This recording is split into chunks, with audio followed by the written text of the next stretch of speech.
When it comes to extreme environments, the scrub is one of my favorites. You would think by looking at it that not much can live here. Well, looks can be deceiving. The Alabama scrub. Real hot, dry, probably some of the harshest environment we have here in Alabama. Best examples of it are down near the coastline, where you have all the old beach dunes that are overgrown with real dry grasses, a lot of pine trees, scrubby oaks, short scrubby oaks, you know, typical of any dry environment. These environments are very well drained because of the quartz-based soil, the sandy soil. These areas are very well drained.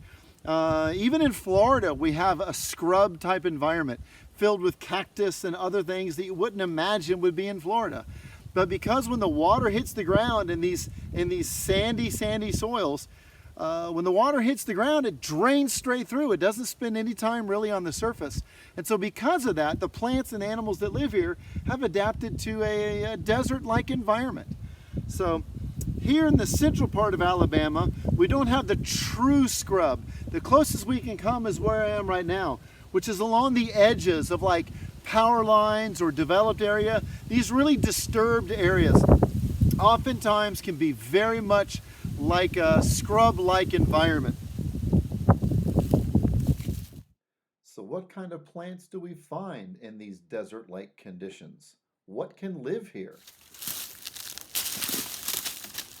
Gnarly scrubby oaks, short, hardy, drought-resistant.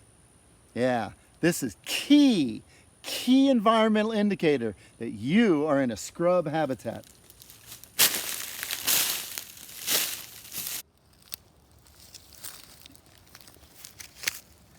And this is one of the surprises of the scrub.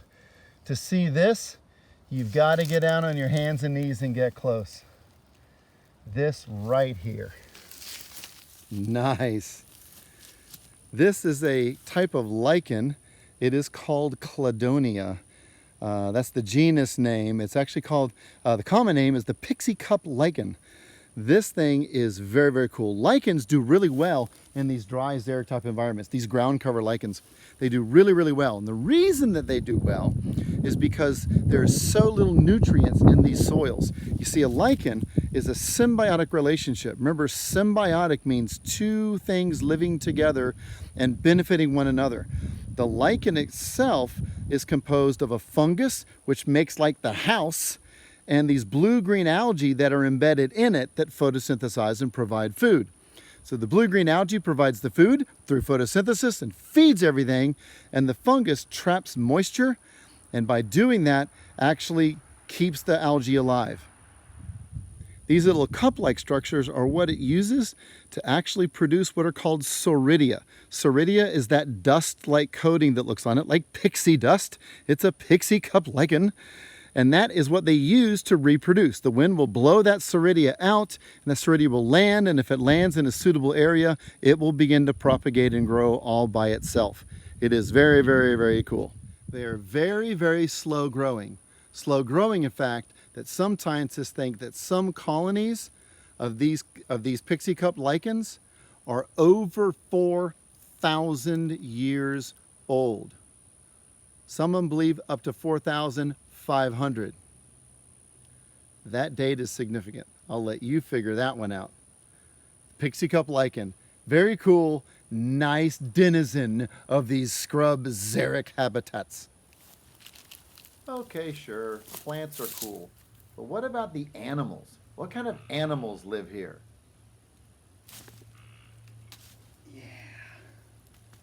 got you, buddy. Got you. Ooh. She's a feisty little female. Woo! I did get her. And the, ow! Ow! She is biting the tar out of me. Here we go. This is a scrub lizard. Right there. Or a northern fence lizard, sorry. This is a fence lizard, and she is biting the tar out of me. You're okay? Let me go. Oh, there we go. That's a good girl. There we go. There we go. There we go. There we go.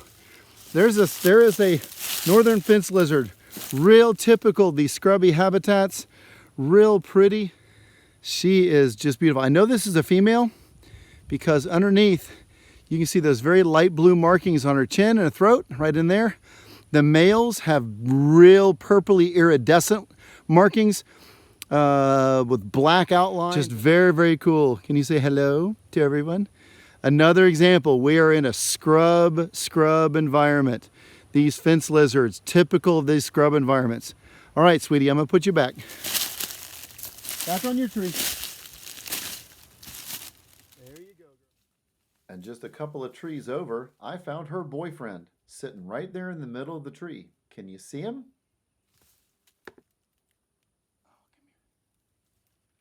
A nice male northern fence lizard. Wow, he is amazing. There he is right there. That guy right there, you can see the spines on him. He's part of the spiny lizards. The fence lizards are part of the spiny lizard family. You see those gorgeous spines and the pattern on his back. He was sitting right up on that tree back up there. That's like his territory. It's his post. He is there guarding it from all the other males. This is my place, my territory.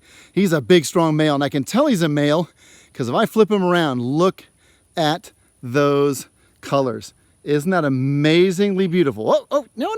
I'm trying to show you off. Hey, you're okay.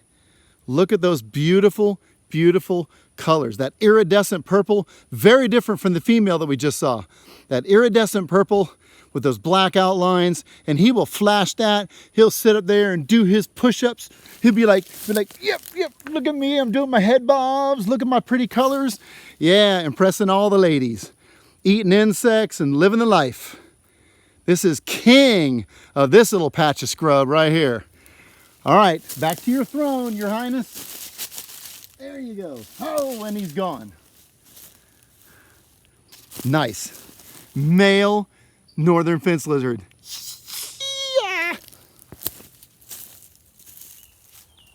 Yeah. The scrub habitat. Dry, xeric. The plants and animals here, they understand what it means to survive. They're not afraid of anything. They're tough, they're gritty, and they ain't gonna quit.